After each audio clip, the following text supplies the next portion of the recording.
Yes, sir. Hari Om, and welcome to all. So, let us start with the opening prayer.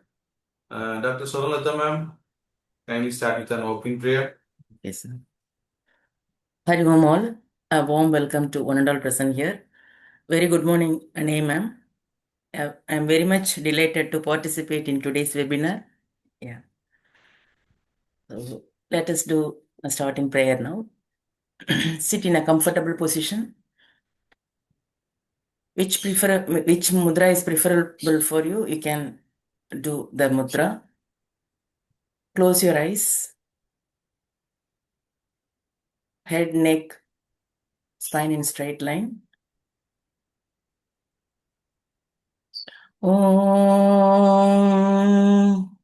Sahana Bhavatu Sahanau Bhunaktu Sahaviryam Karavavahai Tejasvinavaditamastu Ma Vidvishavahai Om Shanti Shanti Shanti Hari Om. Gently rub your palms. Place it on your eyes. Feel the warmth in your eyes. Open your palms with big smile. Hari Om, sir. Hari Om. Hari Om, ma'am. Hari Om all. Hari Om, welcome to all. So, we welcome on behalf of the Oordhvam family, all the members who are present this early morning to our 52nd webinar, the international webinar which has been conducted by the Oordhvam continuously week and week. So, this is the 52nd webinar conducted by the Oordhvam family. And something about our Oordhvam. The Oordhvam has been founded by our great Mr. Kaushik Rangarajan, who was an computer, that is a software specialist, and right now he has dedicated his life totally into yoga. And he has started this institution around 10 years back, and he has been doing many masterpieces, techniques, and other things in yoga. He was also one of the manager and a lead coach for the Asian Games and the Indian Games. So, Indian Yoga Association. So, he was leading many things on that also. And he is a doctorate in yoga. He has started this organization that is Oordhvam and enriched many people's life, including myself. So, Oordhvam trains the people in yoga certification. So we train the people for the yoga certification, that is Indian government recognized, that is international recognized certification for OECB 3, OECB 6, and all other certifications relating to 1 to 6.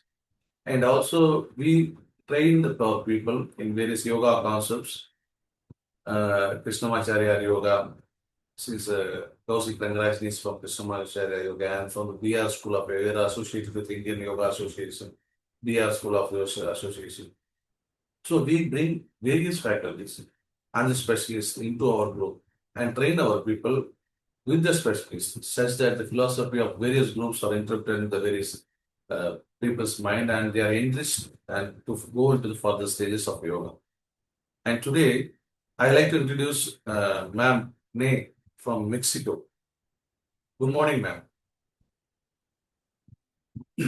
So, Ma'am Nay is from Mexico. She is a yoga educator, psychologist, and Odissi dancer from Mexico. Her full name, I think it is Nallieli Sánchez. My pronunciation may not be the correct. She's a yoga educator and she's a psychologist and a Odissi dancer from Mexico. And she's also a children's program coordinator at Gautika Yoga. She works with collective dedicated to bringing yoga to vulnerable communities. Our work focuses on accessible and trauma-sensitive yoga with experience in indigenous communities, correctional settings, and programs for children and adolescents facing social vulnerability. It's a great that touching the young peoples and changing their lives. So it is a great mom. And she's also a certified yoga teacher from ITech, that is Indian government, and received a scholarship for completing her yoga teacher training from SVSR, that is Bangalore University. She has done a master degree from Yoga Shastra at KJ Somya Institute of Dharma Institute in Mumbai.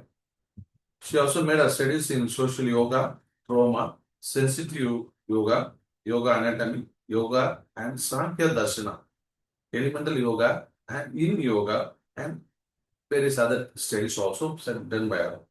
She is a certified dancer by the Royal Academy of Dancing and the Imperial Society of Teachers of Dancing.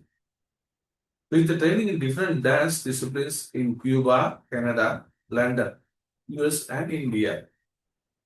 She's also a solo dancer at SAC Nikki Romero Odissi Dance Academy.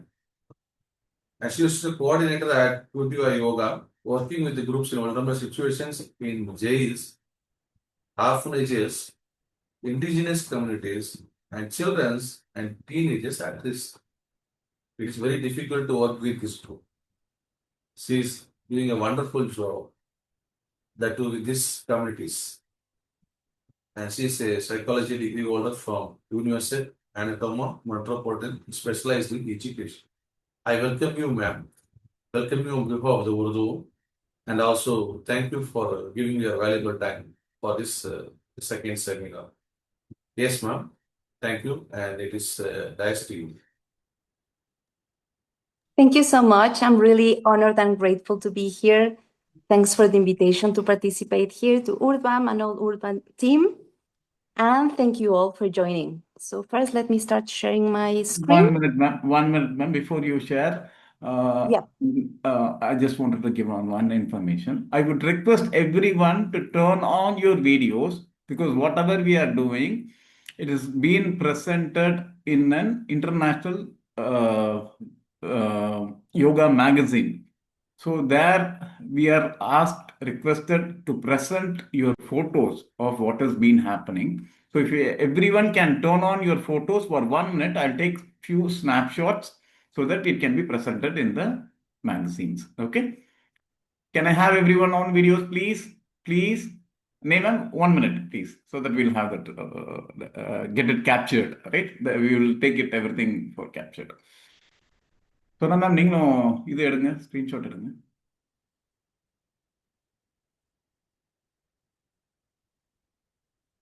Okay, we have almost, half of them turned on your videos. Very much grateful. Thank you for it. We'll try to capture the videos. Say Hari Om, we are going to capture it. Hari Om, smiling faces, please.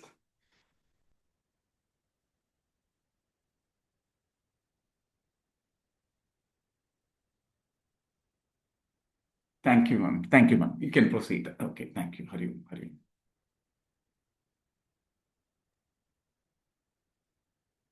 No, ma'am, we can proceed. Yeah, thank you. Perfect. Yes, I'm about to share my screen.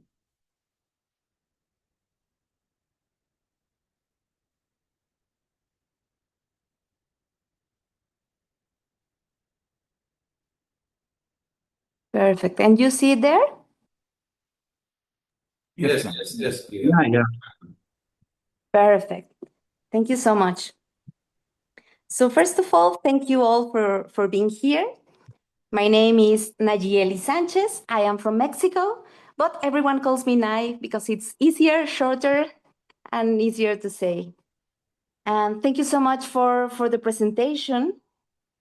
And over the years, I've had the opportunity to work not only in yoga traditional settings, but also with children, neurodivergent individuals, people with disabilities, trauma survivors, people dealing with difficult health problems like cancer, and communities facing various forms of vulnerability and social exclusion. So today, I'd like to explore a question that has become central to my work. How can we make yoga truly accessible? Not only physically accessible, but genuinely accessible and inclusive and meaningful for a wider diversity of people.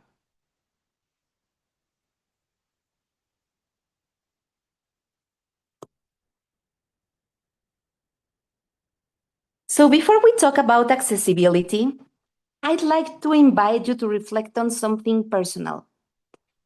Have you ever felt excluded?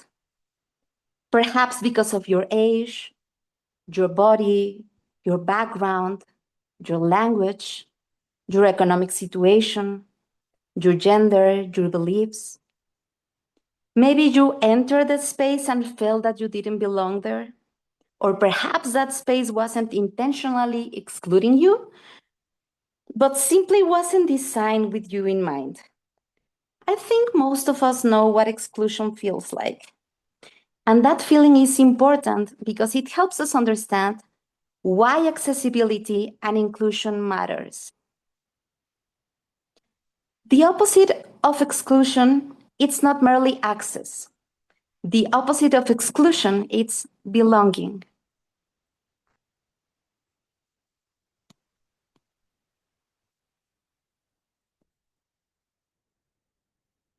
So, what is accessibility? Accessibility is the process of removing barriers that prevent people from participating fully. Probably when we hear the word accessibility, we often think about disability.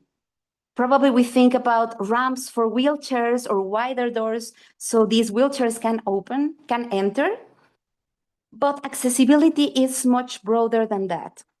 It includes physical accessibility, like for example, this type of ramps, wider doors, less steps, so everyone can access. Sensory spaces where probably the volume of the music, the sounds, the lights are comfortable for people with any type of neurodivergency. Cognitive accessibility. How clear is our language or how we speak so everyone can truly understand what we're saying? Economic accessibility. Are all spaces affordable for everyone? And social accessibility. Is this space or place only focused for a specific social group? So accessibility asks a simple question. Can people actually access this space, this class, this practice, these opportunities? Because if barriers exist, participation becomes limited before the practice even begins.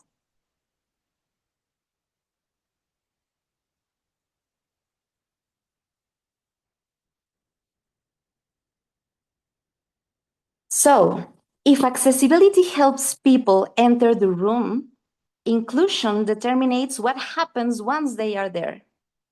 Inclusion is about creating environments where people feel welcome, respected, valued, and especially able to participate meaningfully.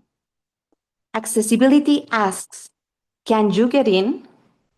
Inclusion asks, do you feel that you belong? A person may have access to a yoga class and still feel invisible, judged, misunderstood, or unsupported. True inclusion creates belonging.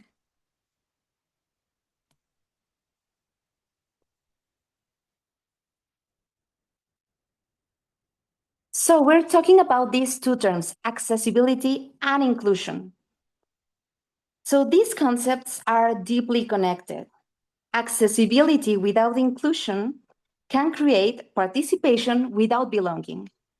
Inclusion without accessibility can create good intentions without actual access. And we need both. One helps us remove barriers, the other creates connection. Together, they allow people not only to enter a space, but to thrive within.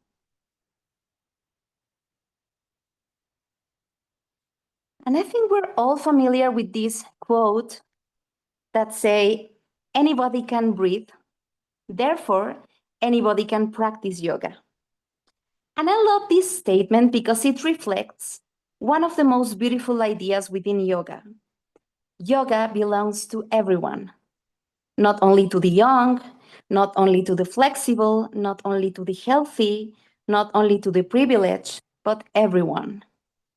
But this quote also invites us an uncomfortable question. If yoga belongs to everyone, why are so many people still absent from our spaces? Perhaps the issue is not whether people can do yoga. Perhaps the issue is whether we have created the conditions that allow them to participate. And I would like to explore this other concept, functionality. When we talk about accessibility, one concept becomes especially important, functionality. A functional approach asks, what is the purpose of this practice? And how can it best serve the person in front of me? Instead of asking, how should this pose look? So we ask, how can this practice support this person? And then the focus shifts from appearance to purpose. Sometimes, as yoga teachers, we are trying, or we are probably too stubborn on teaching a specific asana. So probably we use like a million props and chairs, and we try to create so many different things. And probably we should start thinking, what was the main purpose of that asana? For example, some asana that helps us for grounding. Maybe we don't even need to be standing, especially if the person can't be standing, but there are many other ways where we can provide that rooting, grounding connection to the people. So we can start thinking in this other sense.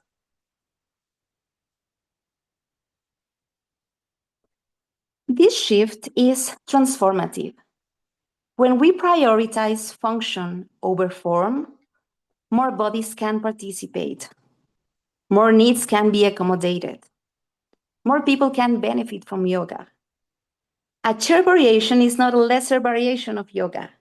A shorter practice is not a lesser version of yoga. An adapted practice is not a lesser version of yoga. If the purpose of the practice is being fulfilled, then yoga is happening. Functionality becomes the bridge between accessibility and inclusion.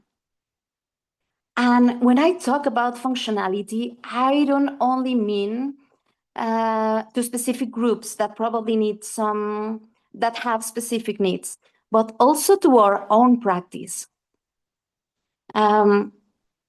My practice or even my asanas are not always going to look in the same way that they look in my teachers or my classmates, or even to myself. Probably I'm more tired today than I was yesterday, or my needs have changed from a year ago or a week ago from today. And if we focus so much on continue a specific practice in a specific way, probably we won't be even achieving the objects that we have, or we won't be covering the needs that we have. And probably one day my practice can look like a super intense asana practice. And probably today I just need to sit and be quiet.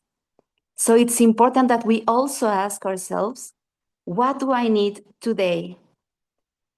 And probably one of the main obstacles in this is humility and to be conscious about our own needs.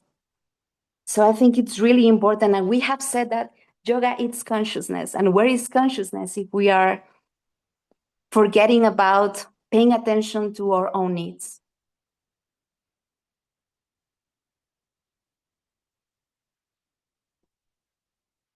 Despite our best intentions, several barriers continue to limit participation in yoga. Cultural, we often see yoga represented, especially in social media right now, through a very narrow image of who a practitioner should be. And how many people probably see these Instagram influencers talking about yoga, and when they see this, they think like, I don't look like that, so yoga is not for me. Educational also, sometimes, or at least in this side of the world, we sometimes think that 200 hours, it's more than enough, so we can start teaching. And people stay only with that.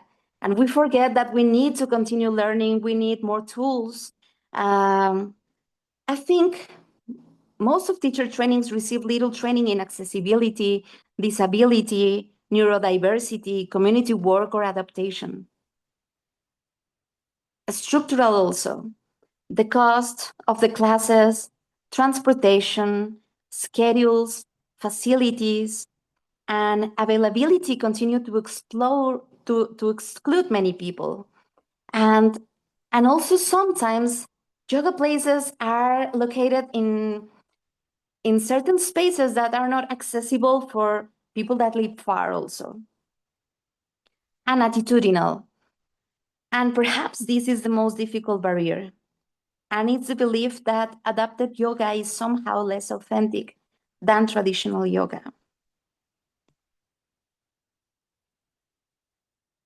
So, what can we do?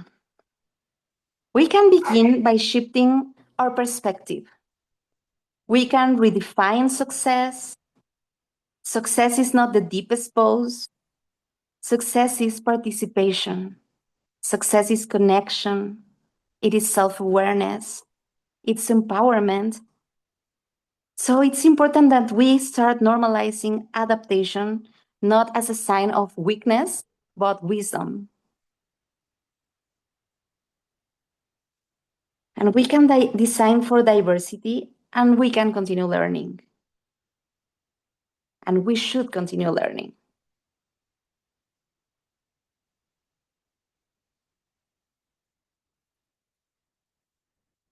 Accessibility also requires us to rethink where yoga happens. If yoga truly belongs to everyone, then yoga cannot remain confined to studios. Yoga can exist in schools, community centers, hospitals, shelters, public spaces, correctional facilities, and many other places where people may never encounter yoga otherwise. Sometimes it's not that people don't want to go, it's because they don't even know that can exist, or they can benefit from it. So in some spaces, it's important that we go to these places. We should not be expecting people to arrive, but we also have to go there.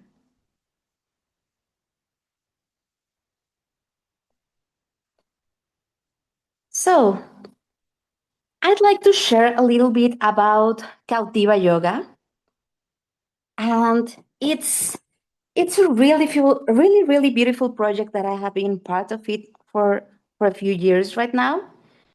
And it's a volunteer-based organization with projects across several states in Mexico, bringing yoga to places where it is often least expected and perhaps most needed.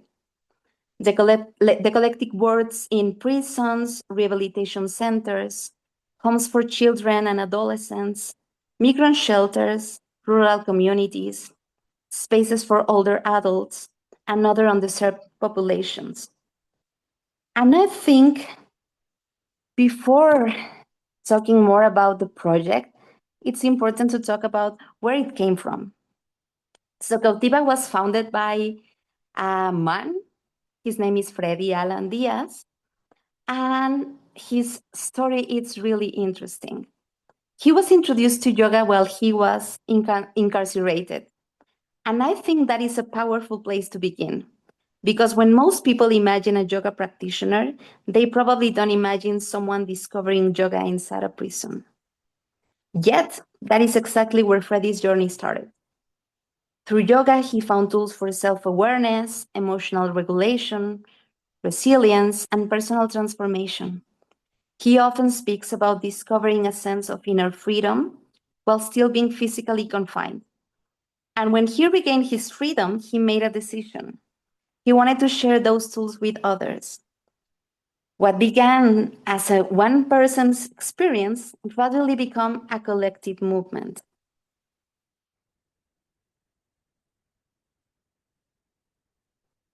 What inspires me most about this work is that it goes beyond providing access to yoga classes. Over the years, many individuals who first encountered yoga while incarcerated have continued their journey after release. Some have joined teacher training programs, they have received scholarships, they have completed their certifications, and now they're sharing yoga themselves. They are teaching in prisons, rehabilitation centers, community programs, and other spaces that face social and economic barriers. So for me, this is one of the most powerful examples of inclusion. The goal was never simply to help people receive yoga. The goal was to create opportunities for people to grow, to participate, to belong, and eventually to become leaders within their own communities. In many ways, Cautiva reminds us that accessibility is not only about opening the door, it is about creating pathways. Pathways that allow people not only to enter the practice, but to become teachers, mentors, and agents of change. Sometimes we think accessibility means helping people fit into yoga, but perhaps the real invitation is to allow yoga to meet people where they are and to trust that transformation can emerge from there. And in the pictures that you can see now in the screen are one of the places where we share yoga. The man in red in the picture in the center, that one is Freddy. And there he's teaching in a jail in Mexico. And of course, most of the pictures are about kids and teenagers because that's specifically where I coordinate.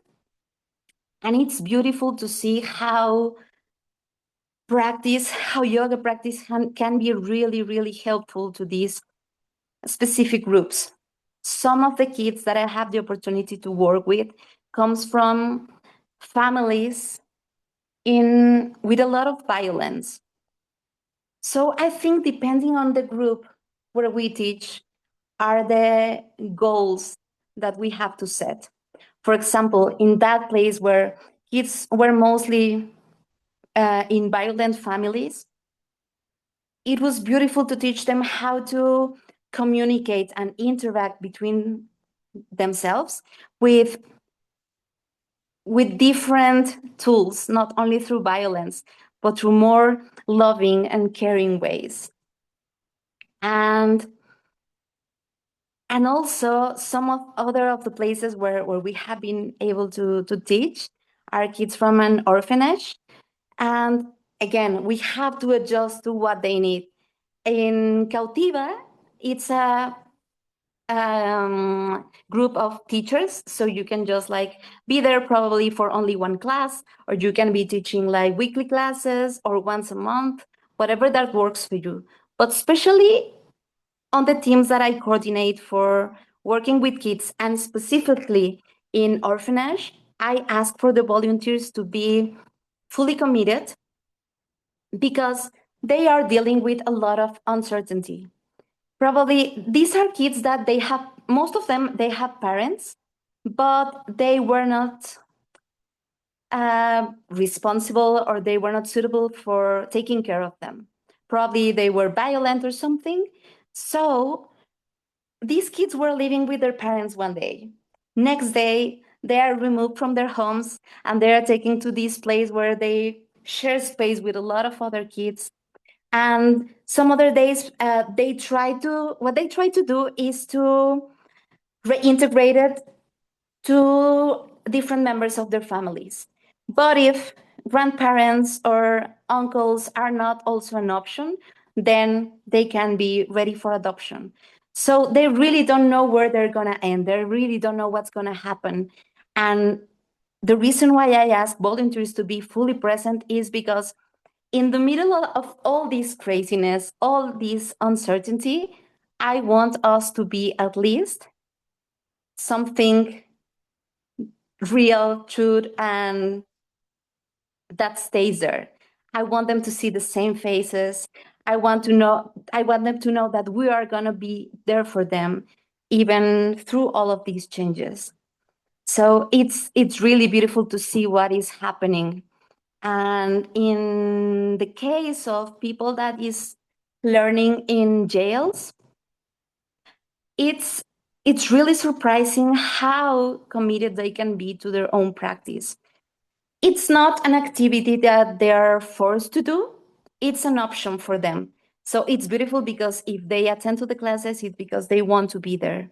And of course, sometimes that helps them gain some privilege or something, but still they are because they want to be part of it. And I would like to share that I have been a dance teacher for longer than a yoga teacher. And my first yoga group class was in a jail. And of course, I had all these fears and all these wrong ideas about how it would be. I was, of course, afraid of not being good enough. But at the same time, I was worried about the people that were going to be my students. I was really beautifully surprised how it has been one of the most respectful, committed groups I have ever taught. They were super respectful. They were a group of only men, and most of them, they had been practicing longer than I had been, and they were still really humble and ready to listen what I wanted to share with them. And I remember that the whole practice, they were paying attention, trying to do everything, trying to memorize the things that I was teaching also about philosophy. And it was beautiful to see that, well, the class was happening, there were some new students, and the older students were taking the time to help them to understand the asanas, understand some things, correcting a few things. So you could feel that sense of community and group. And I remember that at the end of that first class, a couple of students came to ask about the yogic terms that I was using so they could write them and they could do some research about it. They were asking about which books they could read so they could learn more. And probably also the wrong ideas that we have about some groups or spaces or places keep us away from them. And I think also these ideas are one of the barriers that we have to start removing from ourselves.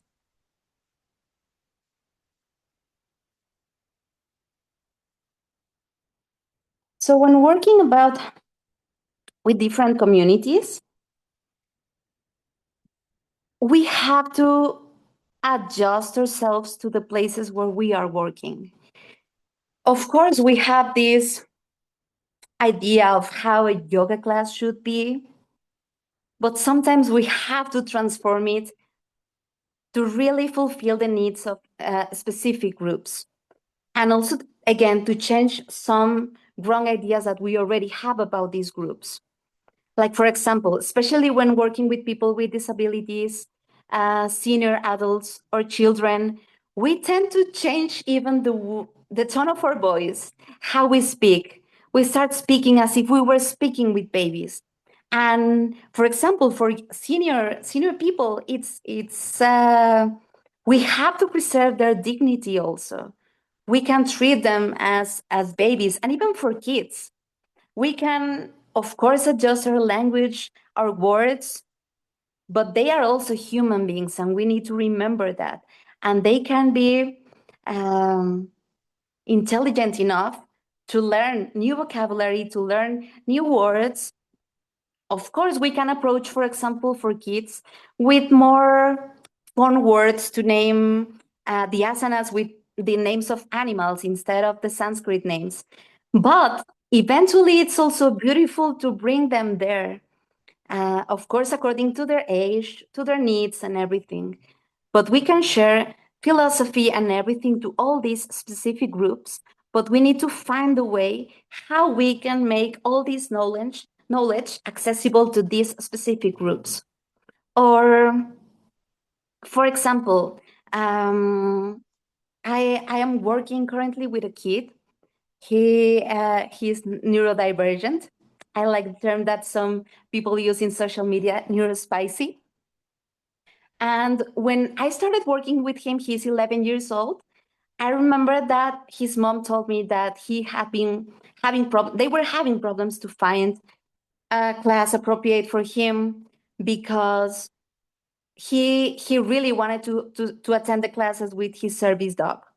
And the previous teacher was like, no, I don't like dogs, so your dog can't enter here. So of course, for him, it was already like, probably I already don't like you very much. And I remember that they also told me that music helped him to focus and to feel more comfortable.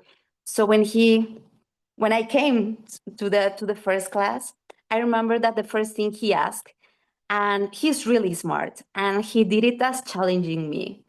He asked like, can my dog attend the class? And of course, I had this previous talk with his mom, and I was like, yes, of course, because of course I also love dogs, but I also know that he needs his dog there.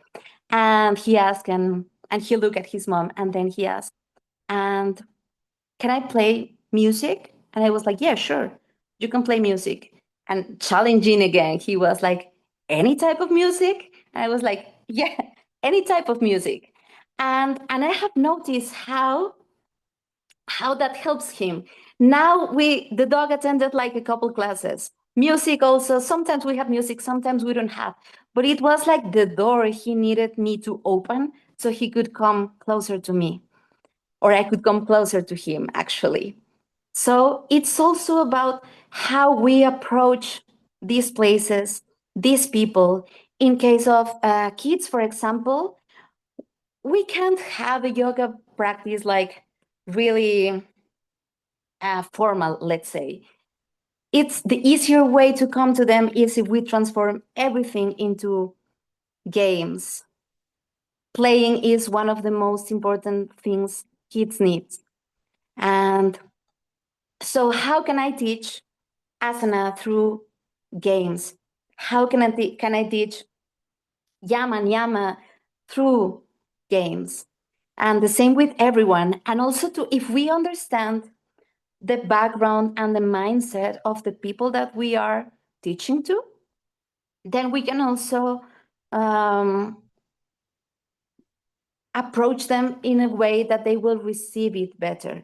For example, if I'm teaching someone that it's more focused on science, then I can use that scientific door to come closer to them. And that doesn't apply only to diverse communities, but any people that we have. And also, if we ourselves have felt that yoga is not for us, probably we can also apply this to us. What are my needs? Where can I find a place that it's more suitable to what I need? And especially a place where I feel that I can belong.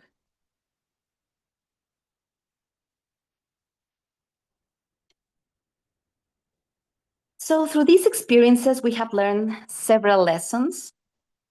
One size does not fit all. Adaptation is not limitation.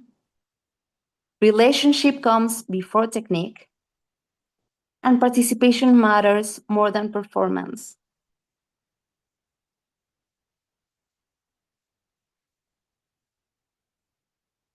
Sometimes accessibility is presented as something new, something modern, something added onto yoga. But I wonder if the opposite might be true. What if accessibility is actually a return to yoga's essence? Yoga speaks of connection, compassion, reducing suffering, recognizing our shared humanity. Perhaps accessible and inclusive yoga is not changing yoga. Perhaps it is bringing us closer to what yoga has always been.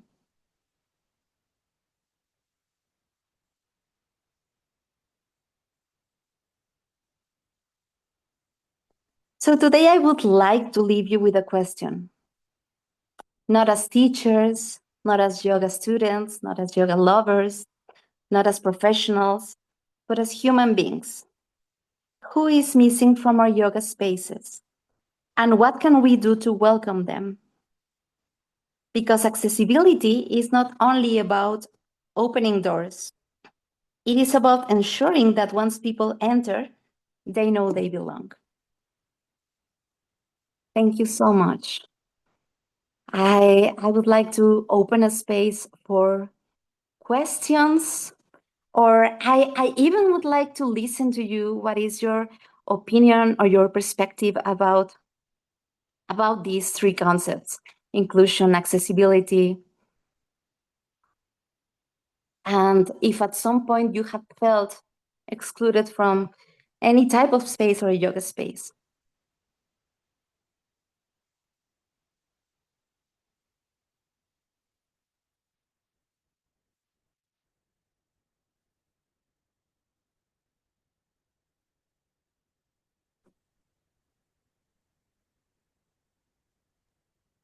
Hari Om, ma'am. It was a wonderful presentation. Can we go for question and answers? Yes, good. Yeah, please. I would want everybody to interact. Ma'am, you can stop sharing. Stop sharing. I think you have done it. Okay. Yeah. Ready. Good morning, madam. This is Jayanti Jagannathan from Chennai. Your presentation was very good, and I can understand that how we can approach any community. That is, you have really bifurcated the segments of the people so that we are, as a teacher, we are accessible to the group. Especially when you said that the child, when she asked, because as you say, if we understand their interest and we go into that interest, then they will come to us to learn so that we can proceed further, making them learn what we want them to learn. That I really appreciate. We have, as a teacher myself, I have practiced, so I am very happy for that. And if it is a heterogeneous group, how do you think that we can teach yoga, communicate? Usually we have a heterogeneous group, that is from children and to adult, about 70 years old or more than that. Then usually we plan accordingly. But what is your opinion? Can you share your opinion? Thank you so much, ma'am. Yes, thank you. And I think that sometimes we tend to think like to bigger things, but sometimes the doors are really, really small. Like, for example, as you ask, in terms of kids and teenagers, even trying to ask about their interests, which music they like, which TV programs they watch. Because if they see us like adults that are boring and serious, that's already a barrier. But if they realize that we probably know the same song that they love, or we even play that song, or we talk about the movie that they love, that's already a door that will be opening that access. So I think what we should do first is like try to find those little doors that can give us access to them. And then if we think about like how can we, what do we want to teach? Like, for example, no, if we want to teach about Ashtanga yoga, so probably we won't teach in the same way that we would teach adults, but how can we explain in an understandable way yamas and yamas to kids? And not only like the textbook information, but more like for a kid, what would be ahimsa? Yes. What would be, we won't be talking about like really crazy terms, but for them, how would it be reflected? Not Or harm. pranayama, for example, if we think like we're gonna sit to do pranayama for 30 minutes and don't move and don't, they're gonna hate pranayama. But then we can make games. Like, for example, I like to teach Brahmari when I'm doing in a group. I set like a goal. We're gonna start chanting the sound of a bee, but there shouldn't be any silence. So if you see that my voice is gonna die, then you start singing, and we have to be looking at each other. So if we see that someone else is about to stop singing, we sing. So there should be the sound all the time. And when you realize it has been 5 or 10 minutes since we have been doing Brahmari, and they haven't even noticed. So it's about thinking like which asanas, which terms, which aspects of yoga we want to teach. And then think about how old are these kids. And the same applies to any group, like how this can be not only interesting, but also useful. Useful. Yes. Thank you so much, madam. Thank you so much for. Yes.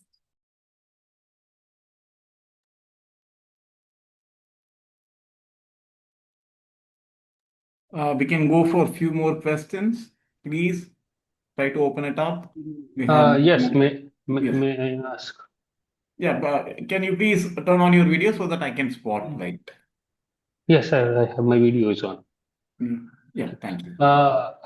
This is a question that I have had for a few of my yoga teachers who are, I studied under different people. There are different people who take class. And personally, how do you, I mean, for me, in one of the class, there will be someone whose cell phone will be ringing. It does not affect the teacher. Whereas there is one teacher who you just used to get very irritated by the somebody's cell phone ringing. So the second teacher, I asked him, if you have been teaching 25 years and the sound of a cell phone disturbs you so much, how do you think the practice has been useful to you? Because personally, as an individual, I am very indisciplined.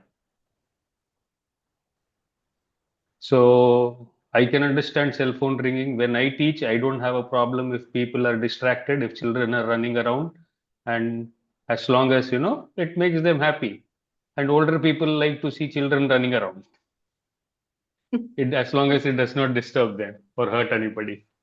So how do we balance this in a diverse group to make it more inclusive for people that they do not feel out of place? Because some people by nature would be very disciplined, saying, I don't want cell phones, I want quiet.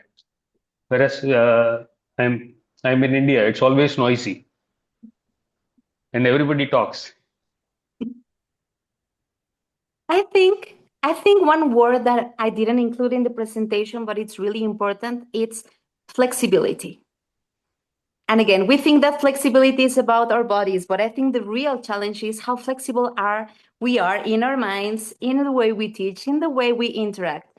So I think that rules are important, especially in groups. So for example, when I teach, especially with teenagers, it is really important to set some rules because probably I won't be disturbed by a phone ringing, but probably that will completely disconnect some of the kids from their practice. So I think it's all about understanding the concept, the context, and trying to be flexible.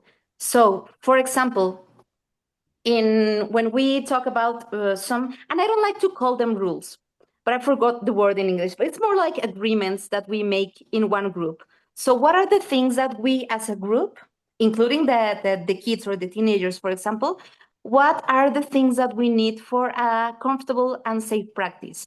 So, for example, for me, especially with teenagers, respect is one of the most important things. So probably I won't be bothered if they call me, because especially kids and teenagers, I have seen them calling some of the volunteers like, you stink, or some things like that, that probably we can laugh and we won't be bothered. But probably if they say the same thing to one of their classmates, it will create an impact. So in that case, I have to be like, I have to find the balance between having this relaxed, open space where they can express themselves, but where also they can feel safe and respected. Because if there's no respect, they won't feel safe and comfortable in that space. And that's one of the most important things that we have to create in our yoga places and in our yoga classes, that they feel safe and comfortable to speak.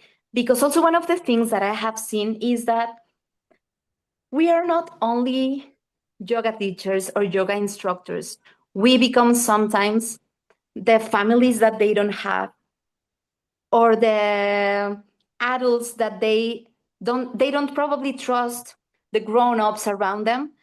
So they need to feel comfortable enough to talk about the difficult things also with me or with the people that are there.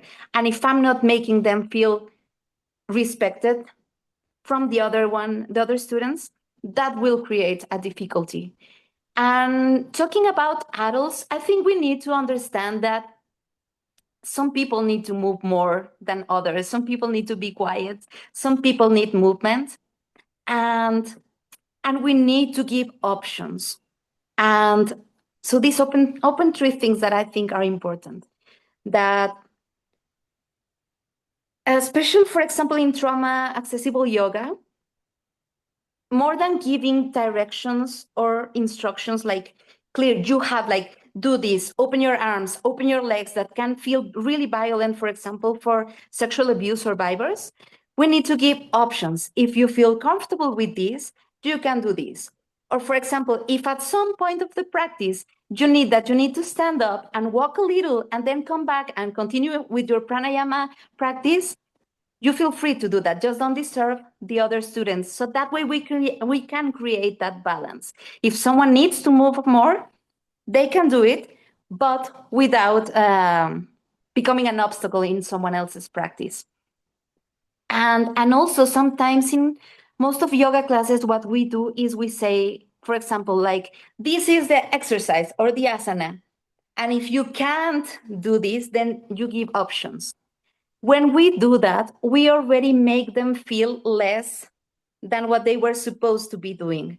So I have seen that it's better to give options from the beginning and remind them that it's not like beginners, intermediate, and advanced. It's just options, and you can choose the option that it works better for you. Yes, sir.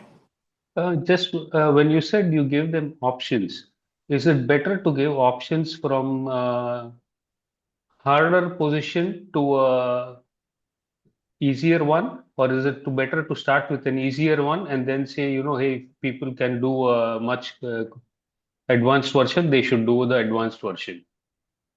What I do What is would that you recommend? I try to avoid those tags like beginner, or this is more difficult, or this is more easier. I try to name it just like options. You can do this, you can do this, you can do this. It doesn't have to be from difficult to easier or easier to difficult, just options without placing them in a rank, because that way they feel free to choose. And what I always say, like, and also be aware of what you need today. Probably last class you did something else, but try to think if that works for you today or you need to change something else. So inclusion is not only, and functionality is not only about specific groups, but also ourselves. I know a lot of people, or I have seen myself, like, facing some health problems, and I have felt like guilty for not, oh, my practice is not looking like this. It has been a year and I'm not doing the same things that I was doing. Yes, but probably that's not what my body or what my mind needs right now. So I'd like to use it more like options instead of placing them in a specific order. Thank you, that helps. Thank you, sir. Thank you. Option is a choice. Agreement is the better word, what I heard, right? We have to be a little bit flexible. That's it, right? I have conducting 2 days retreat or something, but I cannot say them not to use the phone, correct? Obviously, their family or someone else will be demanding the phones, but they have to use it in a agreeable way, correct? All the time you are keeping and speaking, it is disturbing not only the instructor, it is disturbing the whole class, right? If you are getting a call, probably you just say, excuse me, move out, then talk, then come back. It is more agreeable way, correct? It is more the better way to do it. And we will also say that, okay, now the break is there. Obviously, you are free right now, correct? At that time, you can discuss with your family or whatever the missed calls you can do that. Everything should be a gentleman agreement, right? Gentleman or gentlewoman's agreement. Yeah, I think we have one more. I think, yeah. Yes. Martha. Yes, ma'am. Thank you so much for these informative details. I have two questions. One question is like, do we mention a contraindications? Like in some cases, we need to mention it that one shouldn't do it. So in that case, also, like while telling the options, should we mention like people are having this, then do this or something in that way? Should we say, or is there a better way to tell this? No, I think that that is like a really good way to say it, because this is not about making them feel like they're less than the others. It's more about like, I'm taking care of you. And also that's a way to make them feel seen. So one thing that I like to do is I like to know the background of my students. I know that sometimes we teach in places where there's like a lot of students, but at least I think it's good to take a couple minutes to ask if someone has an injury or something that it's important that we should know, and say it not like a way like, oh, you don't do this, but more like, so that way I can give you another option that it's more safe for your practice. And I think that's also inclusion, because I have seen many classes like fitness or yoga, where I remember recently a fitness class where there were a lot of senior women, and one was not able to do something, and the teacher was just like, oh, then wait, just stay there sitting while we continue. And I was not the teacher, I was a student, and I was thinking like, this is really sad. She came for a practice and she's feeling left out or feeling left behind. So I think if you take that time to ask and give them options, that's already inclusion, and that already helps them feel seen. So I think that it's a really good way to ask. And also, if we ask in advance, we can already be like checking the people that probably need some extra change, and probably don't say it like the corrections or the instructions out loud. Sometimes, for example, in online classes, I say the correction, if you need this, and I know that the person that the instruction is directed, I know they will know. And sometimes if I'm in an offline class, I can come closer and say like, oh, you can change this, instead of making probably them feel like seen in front of or embarrassed in front of everyone. Okay. In this contest, I would like to say one thing that happened in the class. When the teacher was asking them to do Nadi Shodhana, in the ratio of 8:32:16, then in fact we are practicing, then I said, then I just stopped them and say, because it is a heterogeneous group from children to adult, you cannot ask them to maintain this ratio starting immediately from 8:32:16. Because we know the ratio is 1:4:2. Why don't you start from slow range? That is 1 or 2:8 or 4, like that. Then she understood, because she being a young yoga teacher having come, suddenly you made them, because what will happen if the teacher says, some people, they think that they have to definitely do that. Then they will start holding the breath, which is not good for them. That is why. And this answer that you said. So it is always better to say, if you are not supposed to do this, because we can start with a slower range, and then you may attain, you may able to do in future. That is my experience. Thank you so much. Thank you, ma'am. Yes, and I think when we start teaching, probably we go through what we learn from the teachers, like 15 repetitions, 50, 100, whatever, and we think that we have to teach it like that. But sometimes it doesn't work, and probably they will start breathing properly, and at some point they will start doing something else that it's not working. So I think we can say like, we're gonna start doing this. If at some point you need to take a break, just go back to your normal breathing, and if you feel comfortable, you can continue the practice. So that gives also that space, so they can be aware also of themselves, not only follow instructions blindly, but to also think about if this is appropriate for them. Okay, great. Thank you so much. My second question is, especially in research projects where you are giving the same practice for 2 months or 3 months, and again to the adolescents, how can you make them inclusive on like daily basis? Like for example, suppose the Om meditation is there, or chanting, Om chanting, or Brahmari is there. How can you make them inclusive on daily basis for 2 months with the same practice? I think that in terms of research, it is different because it should be the same thing for everyone, so that way it works. So I think the beginning is to choose a group that will have like that can follow some specific practice in the way that it is supposed to happen. Otherwise, if you give too many options, your results might be affected by all these changes. And I think one of the things that are important not only for kids but also grown-ups is if we are aware of the benefits of the practice. If we take a moment to observe how we feel before specific practice and how we feel after. Because sometimes it's boring if we're just repeating the same thing every day but if they start noticing some changes, probably that's something that will keep them engaged. Or like observe if you can do it better, or observe if you can sleep better. And so probably it's giving them this awareness cues so they can have like their own goals. Thank you so much for this information, ma'am. Thank you. And I was thinking, just probably, for example, in teenagers, you can even have some. We have to think about, like, we have to be creative when we work with different groups. So, for example, if you want teenagers to keep engaged, probably you make this drawing of a tree and please color one branch of the tree every day after you practice. So at the end of the week, you will see how many branches you have colored. And at the end of these 2 months, the whole tree will be colored. Or you give some, let's say, stickers. So try to collect all the stickers with all these day practices. So you can think about which things will make them feel engaged with it. That's interesting. We have to be creative with the kids to make them engage. Yeah.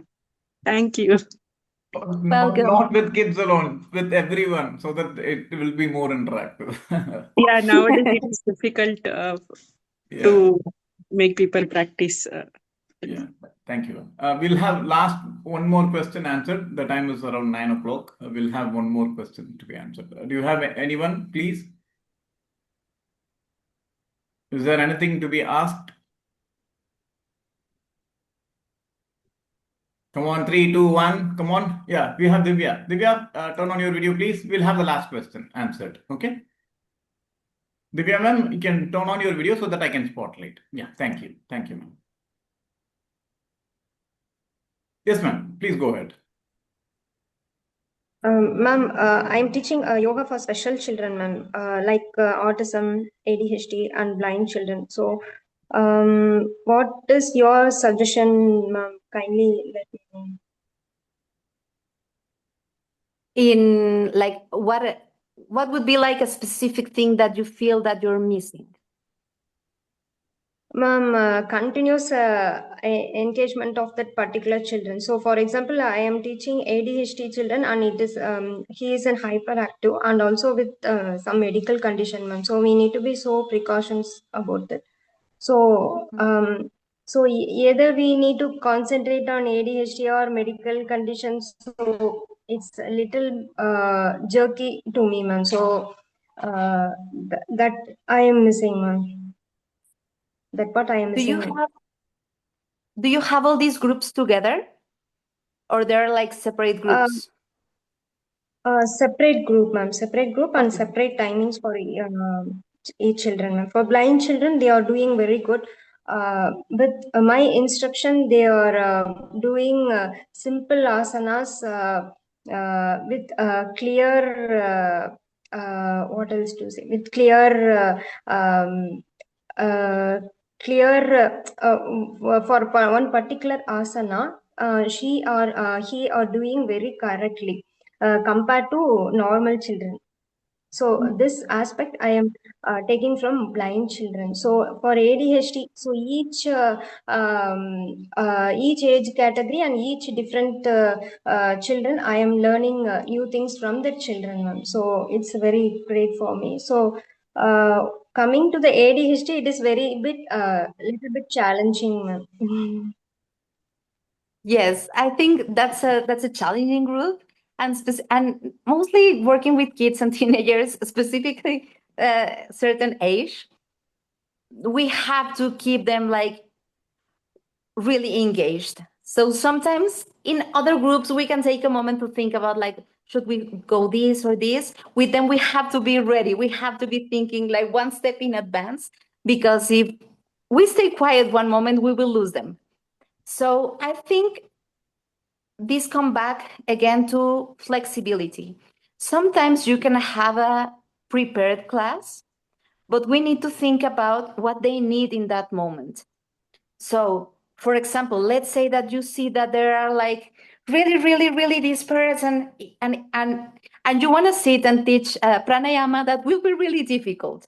So if you see that their energy levels are really high, you need to use that energy so they can work in intense things, playing games, running. One thing that I have seen that works a lot for that is I ask them to choose 2 words at the beginning of the class, any word that they think. Like, I don't know, let's say unicorn. So every time that I say unicorn in any moment of the class, you will start running everywhere, running, screaming, shaking your arms, shake your body. So that way they will release all the energy. But the moment that I say puppy, then you will sit and you will stay, like, for example, or in a statue, or you can sit in meditation pose. And that way they will be playing. It will be a game, because if you tell them like go and sit, it will be difficult. But if they're playing, you use their energy, like run for 30 seconds and you count 30, 21, blah, blah, blah, blah. Then the other word, puppy. And then you do it again. So in any moment of the class, you can use those words and you will take them where you need. You feel that they need to move, you move them. You feel that they need to sit, and if at some point they get tired, that's when you use that moment to teach some more calm and relaxing things. Okay, ma'am. That's great, ma'am. Thank you, ma'am. Thank you for session. Welcome. Thank you. Yeah, we'll go with the last. Hari Om, Swarnalata. Yes. If there are any other questions, please put it in the group. We'll be happy to answer. I will ask Neem to address your questions. Okay. Now it is the 9 o'clock, 9:05. So we will try to end the session today. Okay. Any which ways, recordings is there for people who want free e-certificates. Kindly register with us or just put a message so that we can help you with the e-certificates as well. Yes, ma'am. Sorry. Yes. Thank you. Hari Om. Respected dignitaries, esteemed faculty members, dear yoga practitioners and friends, as we come to the close of this enlightening session, it's my privilege to propose vote of thanks. On behalf of everyone present, I extend our heartfelt gratitude to Nay ma'am for inspiring and thought-provoking presentation on making yoga truly accessible from functional practice to social inclusion. Through her insights, she reminded us that accessibility is not merely about removing physical barriers, but about creating spaces where every individual feels welcomed, valued, and empowered to experience the transformative benefits of yoga. Her message that yoga should meet people where they are rather than expecting people to fit into a predefined model of practice has deeply resonated with all of us.